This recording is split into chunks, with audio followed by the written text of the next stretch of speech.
press the bell icon on the YouTube app and never miss another update.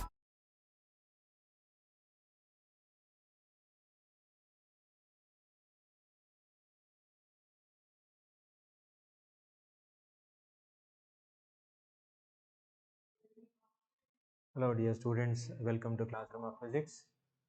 In our previous class, we have considered expansion of gases.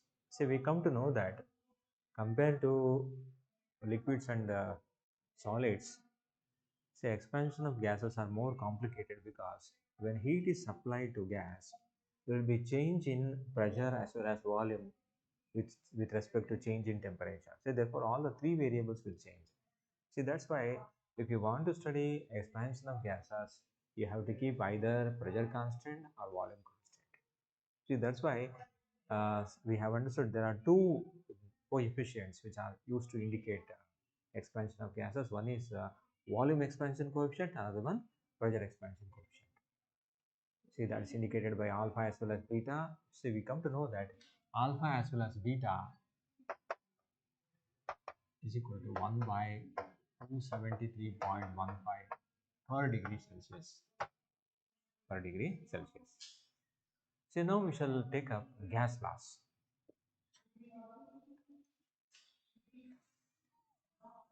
Gas laws.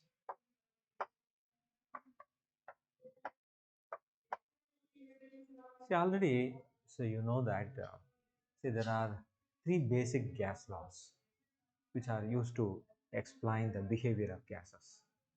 The first one is Boyle's law.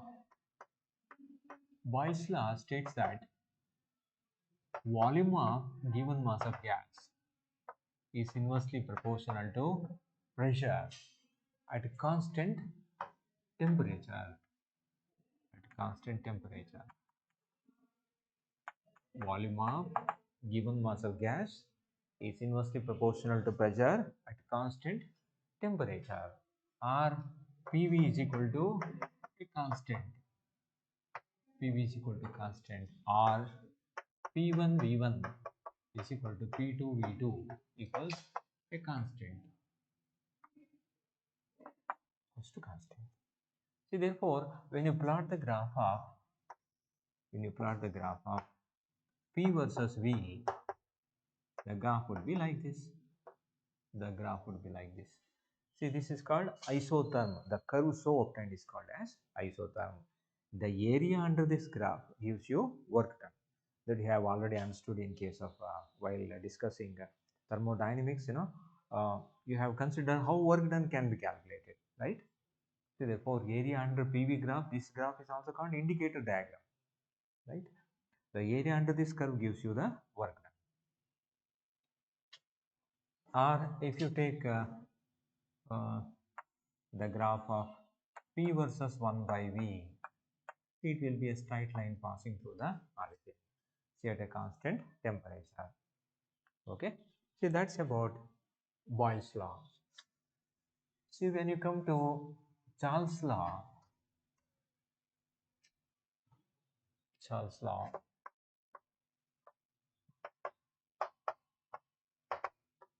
so you know that volume of given mass of gas is directly proportional to absolute temperature at a constant pressure. At a constant pressure. When pressure is kept constant, volume of given mass of gas is directly proportional to absolute temperature, or V by T equals a constant. See, this can also be written as V1 by T1 is equal to V2 by T2 equals a constant. Equals a constant. See, therefore, when you plot the graph of V versus T, you will get a straight line which is passing through the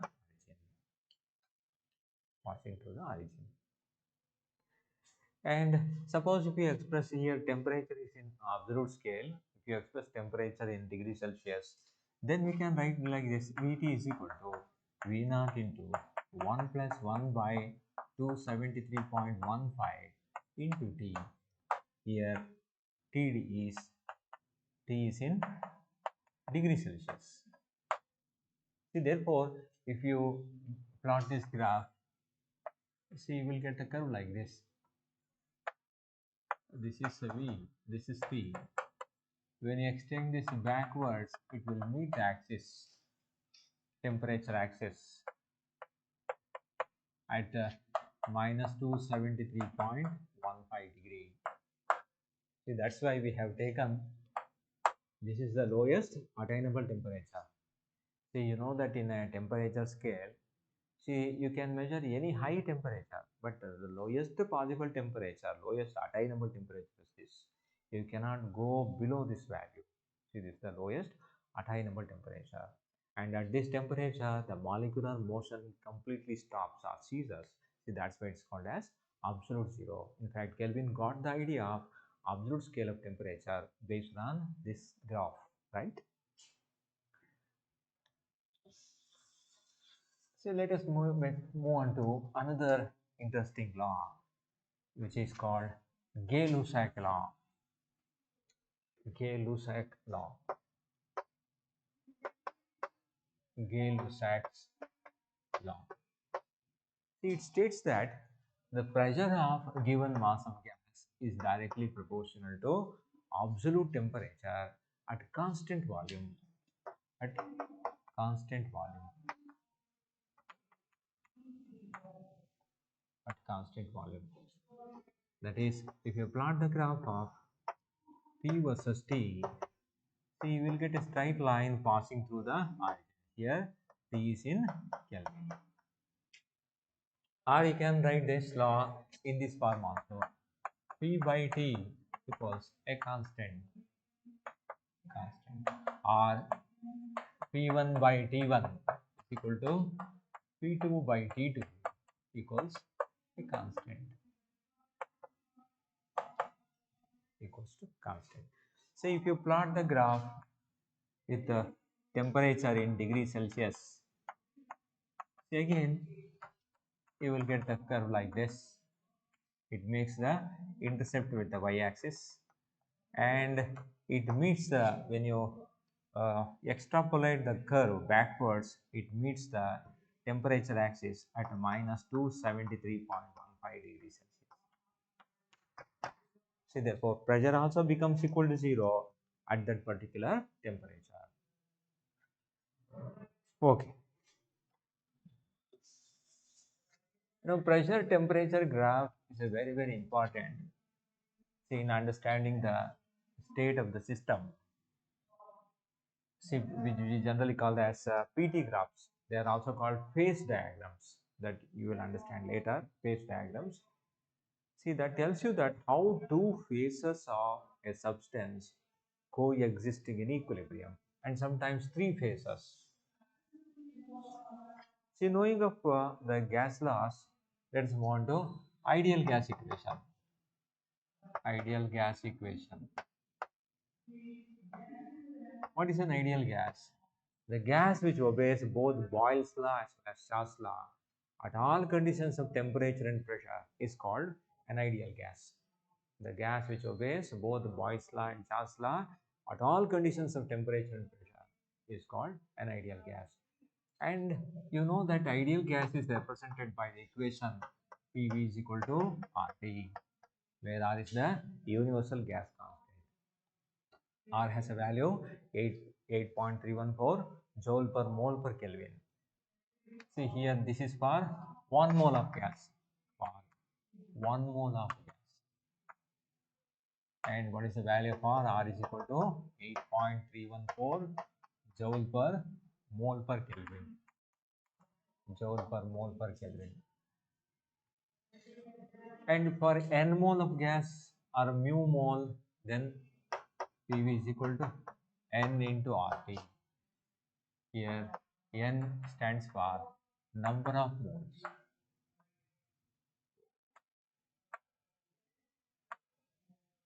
Number of moles of gas. Okay. And you know that real gases deviates from ideal behavior. Real gases deviates from ideal behavior at low temperature and high pressure. In general, at high temperature and low pressure, you will see the ideal behavior. But when you consider high pressure and low temperature, real gases deviates from their ideal behavior. So you will never find that both Boyle's law and Charles' law are satisfied at high pressure and low temperature. Here, when you apply more pressure, molecules come very close to each other and there will be interaction between them. There will be intermolecular forces of attraction between them. See, that's why it shows little deviation from the ideal behavior. See, therefore, it was Van der Waal who made a correction to this equation, ideal gas equation, and proposed another equation that is generally called Van der Waals equation. Van der Waals equation.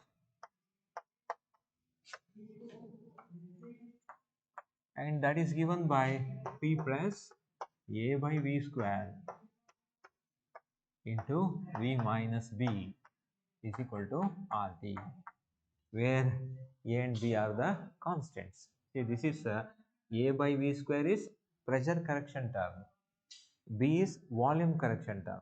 See, by making these corrections, he showed that this equation can be applicable to real gases.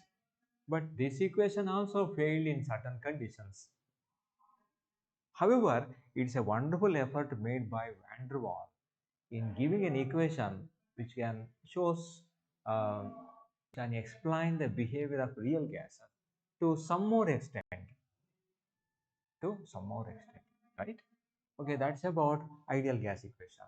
So with that, we shall move on to understanding of specific heat capacity.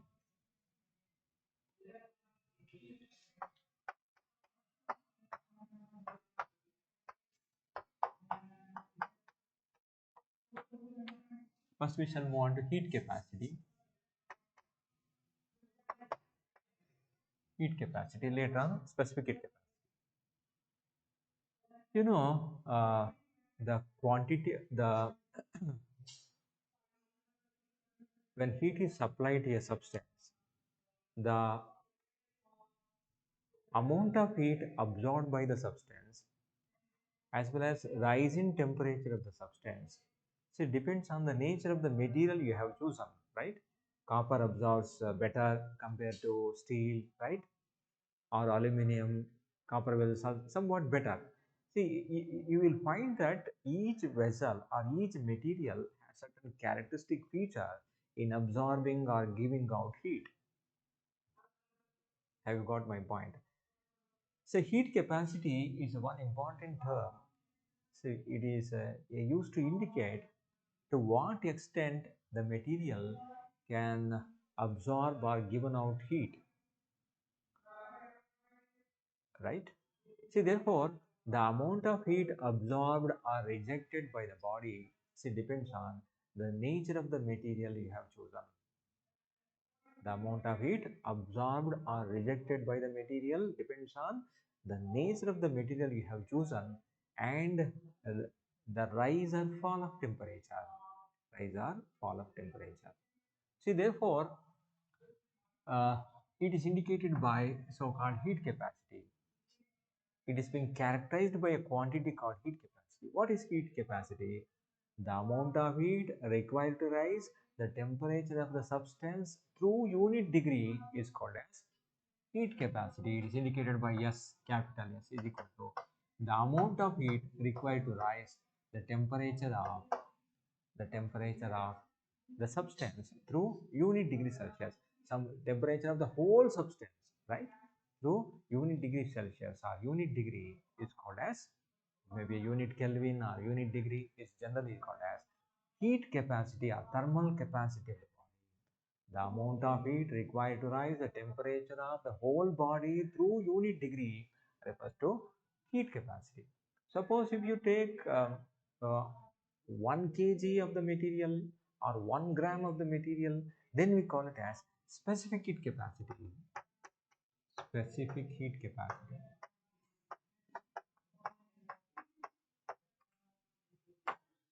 In specific heat capacity, Here you are taking unit mass of the substance. The amount of heat required to rise the temperature of unit mass of the substance through unit degree Celsius is called as specific heat capacity. Therefore, here you are mentioning the mass. See, that's why it's called specific heat capacity. See, therefore, the amount of heat supplied to the body depends on mass of the body, specific heat capacity, and rise in temperature. The amount of heat absorbed or rejected depends on the mass of the body, specific heat capacity of the body, and rise in temperature. So therefore, you can write S is equal to specific heat capacity is given by dQ divided by m into delta T or dt. You can take it as dt. See here, this is expressed in terms of joule per Kelvin, where this one joule per kg per Kelvin, joule per kg per Kelvin. For example, if you take copper, it is about the value is 385 for copper. It is 385 joule per kg per Kelvin, joule per kg per Kelvin. So every material has its own value for specific capacity. So if you take water, water has value 4200 joule per kg per Kelvin. Water has a very large value. Since water has a very large value for specific heat capacity, it is in olden days, not now. In olden days, it was used as a coolant for radiators to rise the temperature of 1 kg of water through 1 degree Celsius, 4200 joules of heat is required. See, that's why in olden days, water was used as coolant in a radiators. But today, in nowadays, we are making use of different varieties of coolants which are better than water, and it is durable. It can be used for a longer period. See, but in olden days, we were making use of water as a coolant in radiators. I hope you have understood this. And another interesting thing is that, so when there is a change of state, when a substance is changing from one state to another state, for example, from solid state to liquid state, or from liquid state to gaseous state, or its vapor state. See, there is no change in temperature, no change in temperature. Therefore, during isothermal process, during isothermal, during isothermal process, isothermal static, the process which takes place at a constant temperature, dt is equal to 0. See, this implies that specific heat capacity is infinity. Infinity. Suppose if you take adiabatic process, adiabatic. So you know that in adiabatic process, no heat enters the system nor leaves the system. See, therefore, see here dq becomes equal to 0. That implies that specific heat capacity is 0. For example, when ice melts into water, the value of specific heat capacity is infinity, right? See, during a adiabatic process, it may be adiabatic expansion or adiabatic compression, specific heat capacity value is equal to 0, right? And suppose you have liquids, so which are at different temperatures. Okay, so you have liquids which are at different temperature. So you have two different liquids of different specific heat capacity S1 and S2, and they are at a different temperature, theta 1, theta 2. See, in such a case, say when you mix them together, so it will acquire certain common temperature. Okay, you can calculate the common temperature also.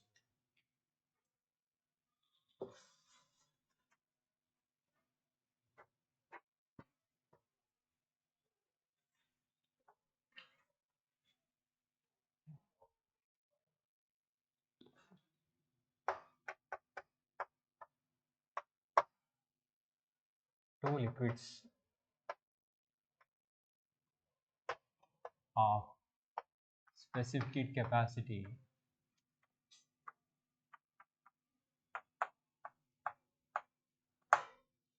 S1 and S2 at temperatures theta 1 and theta 2 respectively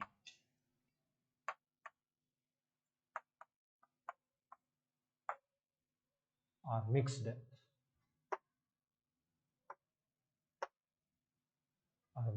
Common temperature acquired.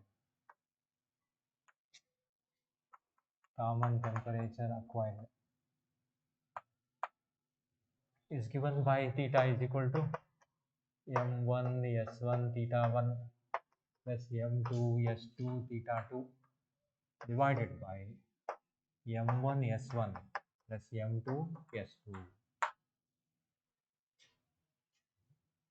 It is given by this. The common temperature acquired is given by this.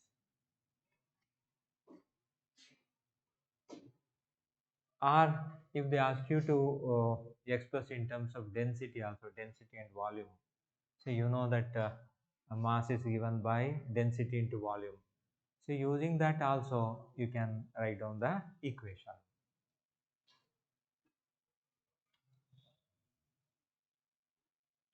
That is R theta is equal to rho 1 V1 S1 theta 1 plus rho 2 V2 mass is equal to density into volume S2 theta 2 divided by rho 1 V1 S1 plus rho 2 V2 S2. So using this equation you can calculate that. So you will get different equation if theta 1 is equal to theta 2 or if S1 is equal to S2. So you can generate different equation using this general equation, right? So it's a very important equation. So using them you can calculate what is the final temperature acquired when two different liquids of different heat capacities or the specific heat capacities are mixed with each other.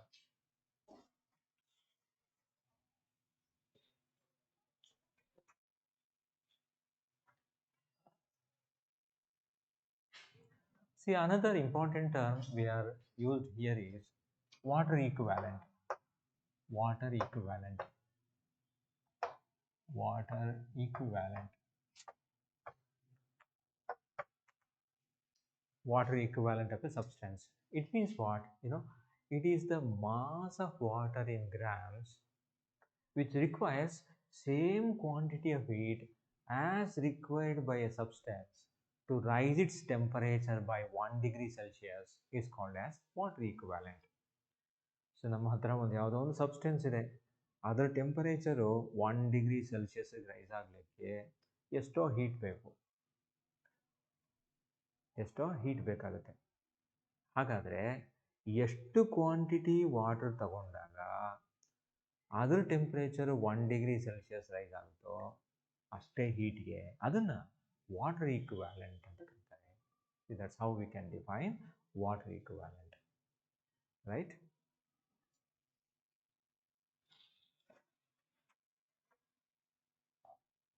So when you come to specific heat capacity of gases, see there are two specific heat capacity in case of gas. As I told you, we can study expansion of gases by keeping either volume constant or pressure constant. So therefore, we have molar specific heat capacity at constant volume and molar specific heat capacity at constant pressure, Cv as well as Cp.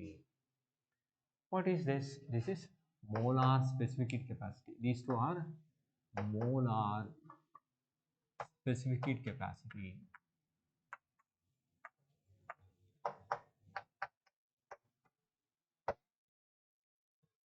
How we can define this? Amount of heat required to rise the temperature of 1 mole of gas through 1 Kelvin when volume is kept constant. What is Cp? Amount of heat required to rise temperature of 1 mole of gas through 1 Kelvin when pressure is kept constant.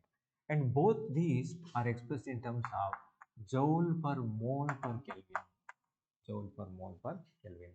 See, interesting theory here is, so when you keep volume constant, the amount of heat supplied to the system increases only the internal energy of the gas, right? By keeping the volume constant, when you supply heat, the amount of heat supplied increases only internal energy. So when you keep pressure constant, amount of heat supplied not only increases internal energy, also does some external work. See, therefore, Cp is always greater than Cv. Cp is always greater than Cv. If you take 1 mole of gas, then you can show that Cp minus Cv is equal to R. See, this is called Meyer's equation. Meyer's equation. So for 1 mole of gas, Cp minus Cv is equal to R. That is called Meyer's equation, where R is the universal gas constant. So when you keep pressure constant, amount of heat supplied not only increases, its internal energy of the molecules of gas also does some external work. See, therefore, more heat is required to rise the temperature through 1 degree Celsius than when you keep volume constant, right? So for that reason, Cp is always greater than Cv. Suppose if you take 1 kg of gas, then we use the term called principal specific heat capacity. If you take 1 mole, it is called molar specific heat capacity. If you take 1 kg of gas, it is called principal specific heat capacity. For example, small cv, it is indicated by small cv. Small cv refers to principal specific heat capacity.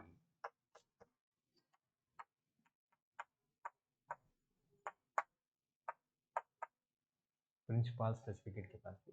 See, therefore, the amount of heat required to rise the temperature of 1 kg of gas to 1 Kelvin when volume is kept constant is this Cv, and it is expressed in terms of joule per kg per Kelvin. Joule per kg per Kelvin. See, I hope you have understood this. Similarly, we can define Cp. See, principal specific heat and molar specific heat capacity are related to each other through molecular weight. Okay, if you know the molecular weight of the gas, we can convert principal specific heat capacity from molar specific heat capacity, vice versa. Okay, see, that's about specific heat capacity. So, knowing of all this, let us move on to calorimetry. Calorimetry.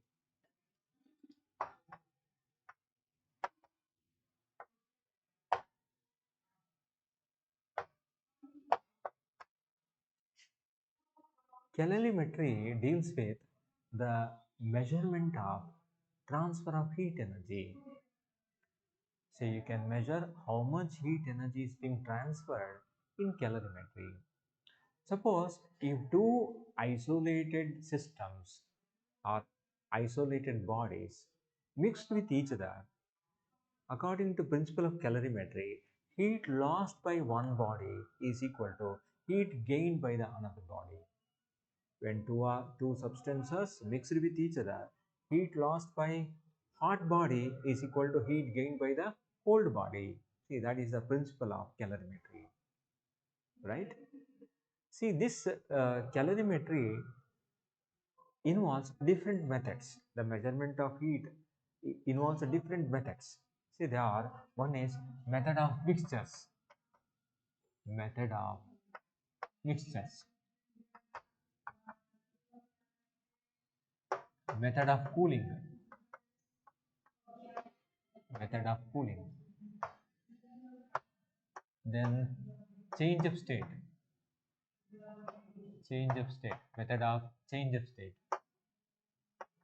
method of change of state, and fourth one is electrical method, electrical method,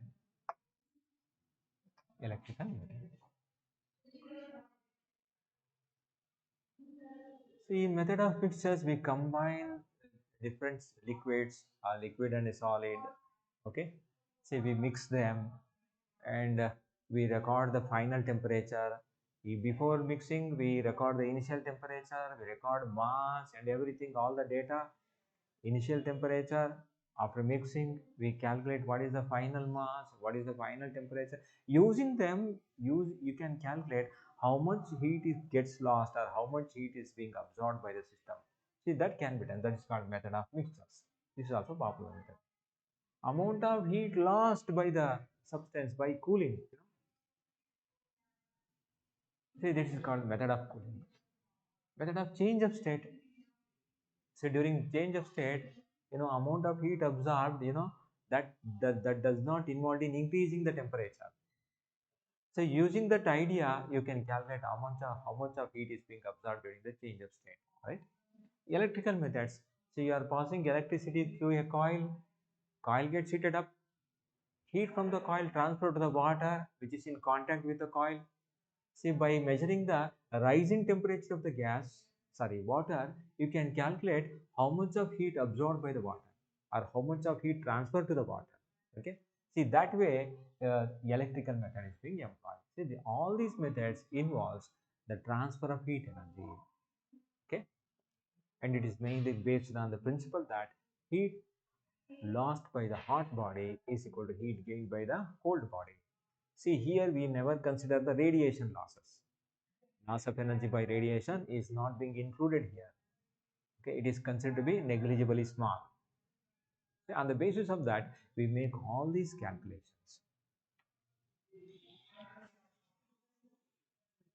See, first we shall move on to change of state.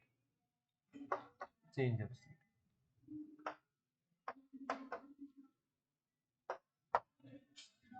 So you know that when ice is being heated, it melts, and very soon it is getting converted into water.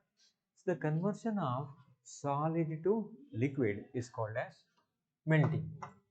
Solid to liquid. See, this is what we call it as melting. Melting.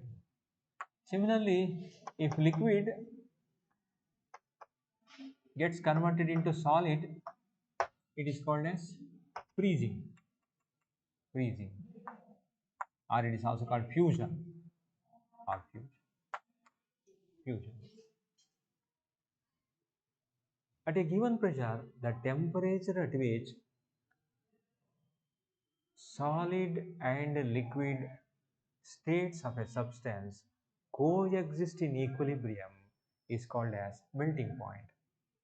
The temperature at which solid and liquid states of a substance are coexisting in equilibrium is called as melting point. Suppose if you measure the melting point at atmospheric pressure, it is called as normal melting point. Normal melting point. So you know that for ice, normal melting point is 0 degrees Celsius. Suppose if you increase the pressure, melting point decreases. Melting point decreases. See, therefore, melting point depends on the pressure. See, melting point of ice as well as rubber, decreases with increase in pressure. Whereas, if you take certain other substances, see, with the increase in, if you take a wax or sulfur, if you increase the pressure, melting point also increases. In case of wax as well as sulfur, if you increase the pressure, melting point also increases. But in case of ice and natural rubber, you will find that with increase in pressure, melting point decreases. So you might have seen that in skating, when the skater board comes in contact with the ice, it started sliding over it. Why? Because by applying the pressure, melting point decreases. When a person stands with a skater board, he applies the pressure on the ice. See, therefore, the ice which is just below the skater board start melting. See, that makes him to slide easily on the icy surface. So, even the motion of the glacier is also due to this effect.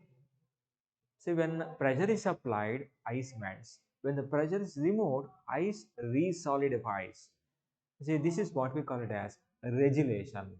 Regulation is a process wherein when pressure is applied, there will be melting of ice, followed by refreezing once again is called as regulation. Okay.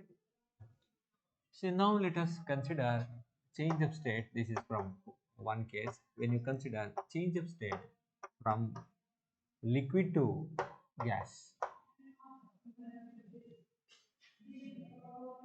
When there is a change of state from liquid to gas, it is called as vaporization. Vaporization. Vaporization. Suppose if gas becomes liquefied, it is called condensation. Condensation. Condensation. The temperature at which the liquid converted into its vapor, the liquid converted into its vapor is generally called as boiling point, or the temperature at which both liquid and its vapor coexist in equilibrium at a given pressure is called as boiling point. Boiling point. Remember, boiling point also depends on the pressure. If you increase the pressure, boiling point also increases. If you take your pressure cooker, inside the pressure cooker, water boils not at 100 degrees Celsius, water boils at 120 or 130 degrees Celsius, because it is being closed lid, therefore pressure increases, which increases the boiling point. When you go to higher and higher altitude, pressure decreases, therefore boiling point also decreases. The boiling point of water is 100 degrees Celsius only at the sea level. Only at the sea level, not at Davangere, right? Not here. See, it is little bit lesser than 100 degrees Celsius. Why? Because we are at more altitude, we are at a greater altitude compared to sea level. See, therefore, boiling point which is measured at sea level is called normal boiling point. Therefore, normal boiling point of water is 100 degree Celsius. See, therefore, as pressure increases, boiling point also increases. As pressure decreases, boiling point also decreases. Suppose you happen to go to moon, say with a bottle of water with you, you want to drink the water. As soon as you open the lid, water evaporates. Why? Because there is no air pressure. There is no air. See, therefore, boiling point is very, very low. It's just like when you keep alcohol in your hand, it evaporates. Just like if you open the lid of water bottle, water gets evaporated. You cannot drink water. Okay, it's not possible. Have you got my point? See, this is about vaporization and condensation, right? Suppose if a substance changes states directly from solid to its vapor, see, then we call it as, when solid is directly converted into its gaseous state without passing through the liquid state, then we call it as sublimation. Sublimation. Sublimation. Here, the substance changes from solid to gas without passing through the liquid state. For example, if you take a camphor or naphthalene ball or solid carbon dioxide, see, they are all examples for sublimation.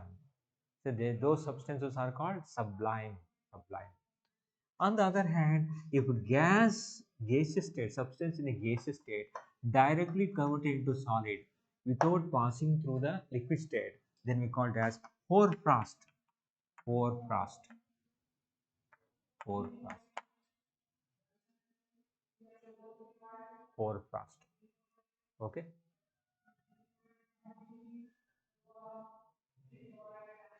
See, this is about understanding of change of state. Now let us consider most important thing here as latent heat. What happens during change of state? Latent heat. See, before going to latent heat, I think it is worth to understand what is triple point. Triple point. Triple point. You know, I told you earlier, suppose you plot the graph of pressure versus temperature, the curve so obtained is called as phase diagram. Phase diagram. Phase diagram. Phase diagram. This diagram shows that how two phases of a substance can coexist in thermal equilibrium or coexisting together, generally coexisting together. We can understand the state of a substance by keeping temperature and pressure.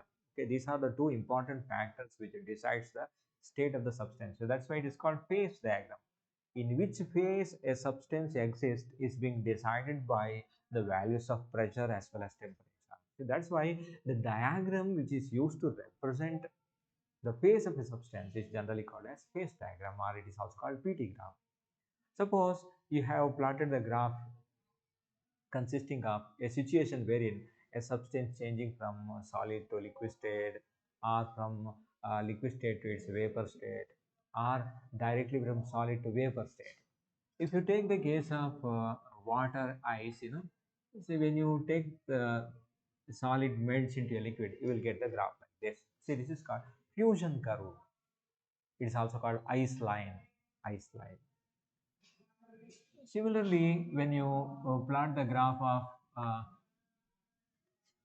so when you consider the situation wherein water is converted into its vapor, okay, see, you will get a curve like that. See, that is called ice line. Ice line. And when you consider the situation wherein uh, solid directly converted into its vapor, you will get this line. This is sublimation curve. This is fusion curve, vaporization curve, sublimation curve. On a single graph, on a single graph sheet, if you plot all three curves, you will find that they will meet at a particular point. The corresponding temperature and pressure is what we call it as triple point. See here, the temperature is 273.16 Kelvin, exactly at 273.16 Kelvin, and this one is 4.58 millimeter of mercury, or this is 6.11 into 10 raised to minus 3 Pascal. See, at this particular set of conditions, all the three phases, all the three states of given substance, are coexisting in equilibrium. That is why this particular temperature or this particular point is called triple point. See here, all three phases of matter are coexisting in equilibrium. See, that's why it's called triple point. For water, the temperature is 273.16 Kelvin and pressure is 4.58 millimeter of mercury, or it is 6.11 into 10 raised to minus 3 Pascal. It's different for different substances. For carbon dioxide is different. If you take iodine, it is different. Iodine also exhibiting sublimation. It's different, right? So you can find it out in our textbook. They are having unique values.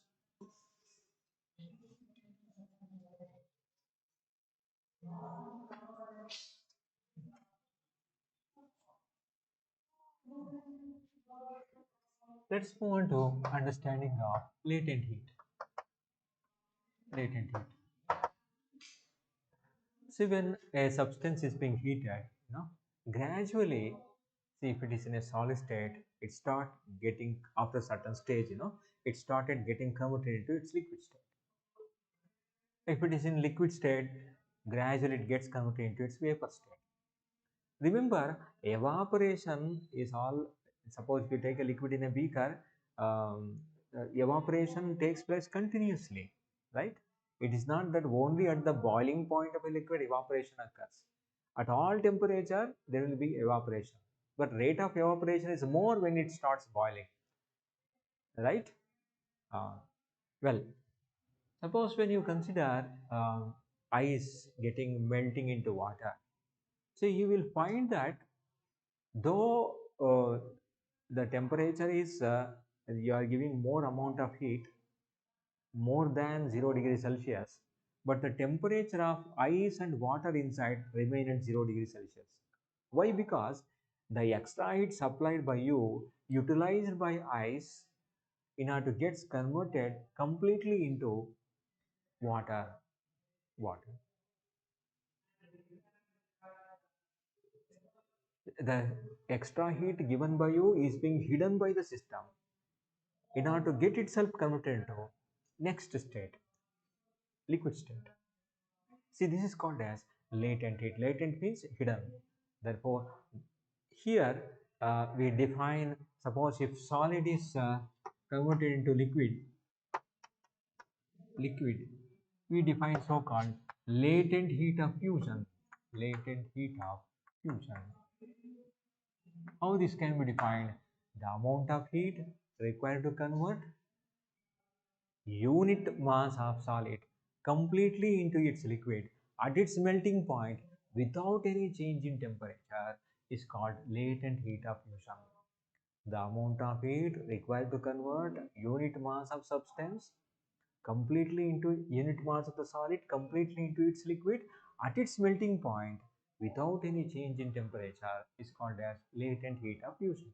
See, if you take ice in particular, amount of heat required to convert 1 kg of ice completely into water at 0 degree Celsius is called latent heat of fusion of ice. What is latent heat of fusion? What is the value? If you take latent heat of fusion, it is equal to 80 calorie per gram. 80 calorie per gram, or this is 3.36 into 10 raised to 5 joule per kg, joule per kg,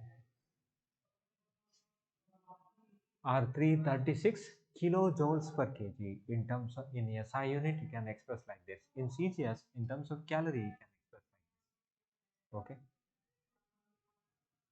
Similarly, if liquid converted into its vapor, right?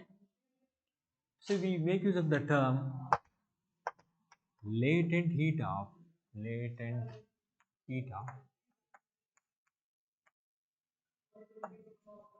vaporization.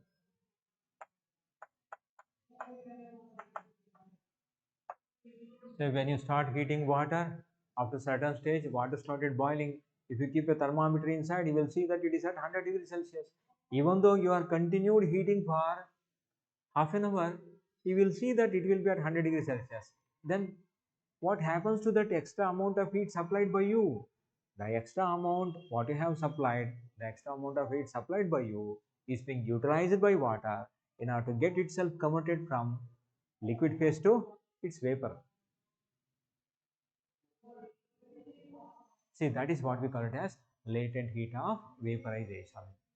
Suppose if you say, if you take water in particular, we call it as latent heat of vaporization of water. See, therefore, the amount of heat required to convert unit mass of liquid completely into its vapor at its boiling point without any change in temperature is called latent heat of vaporization. Amount of heat required to convert unit mass of liquid completely into its vapor at its boiling point without any change in temperature.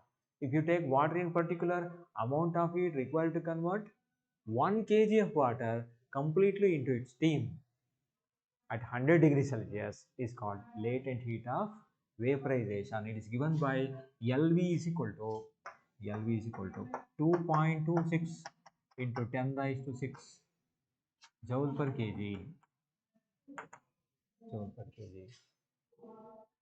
22.6, sorry, 22.6 joule per kg.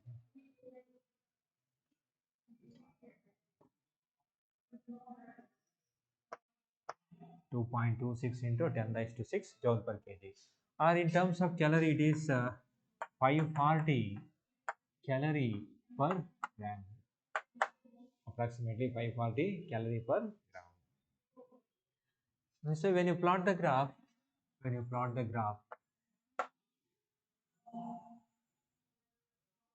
see this is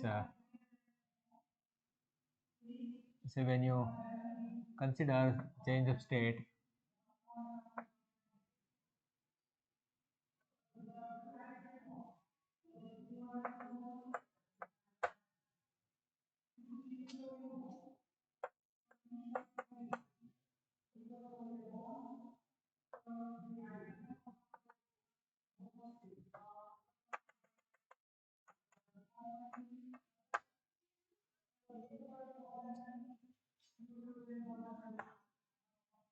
See, this is below 100 degrees Celsius. So below 100 degrees Celsius, when you go on increasing the temperature, the amount of heat given utilized by the substance in order to get itself changed to some other state, right? So you will see that, say, how the graph takes the form. Okay.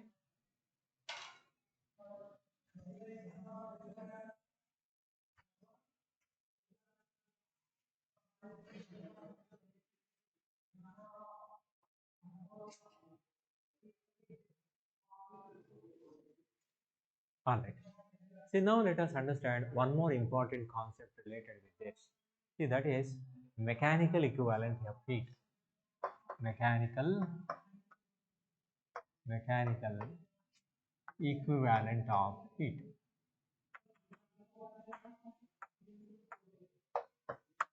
Mechanical equivalent of heat. See, suppose if I take a metal plate and hit the metal plate continuously with a hammer, so you will find that the metal plates got heated up. It got heated up. See, the work done by you is being converted into heat energy. See, therefore, the work done is directly proportional to heat produced. Our work done to heat produced is a constant, and this constant is indicated by J, called mechanical equivalent of heat, where here J is called mechanical equivalent of heat.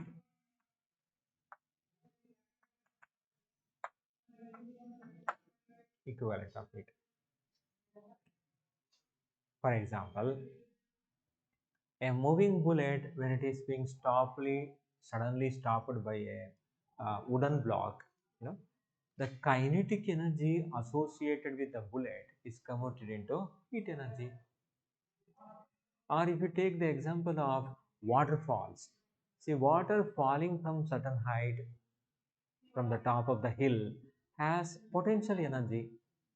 So when that water reaches the ground, potential energy is converted into some other form. It appears in the form of a heat. See, that's why in a waterfall, the the region where water falling on the earth surface, right? The region where water from certain height falling onto the ground, see, their temperature is not very low. Their water is little bit warm because the potential energy is being associated with the water is converted into heat energy. Okay. See, therefore, work done to heat produced remains a constant, and this constant is called mechanical equivalent of heat. And the value of J is 4.2 or 4.18. I just round it off, 4.2, 4.18 actually. 4.2 joule per calorie. Joule per calorie. See, we are making use of this result while while uh, considering different situations. It may be a waterfalls or a moving bullet. Many such situations, so this relation plays a very important role. So remember, it is not a universal constant, right? Okay. So it is just a conversion factor. J stands for a conversion factor. Work done to heat produced remains a constant. We use J as a conversion factor. That's all. Okay. See, knowing of all this, I think we are in a better position to solve a few more problems related with that. Okay. We shall take it up in the next class. Thank you.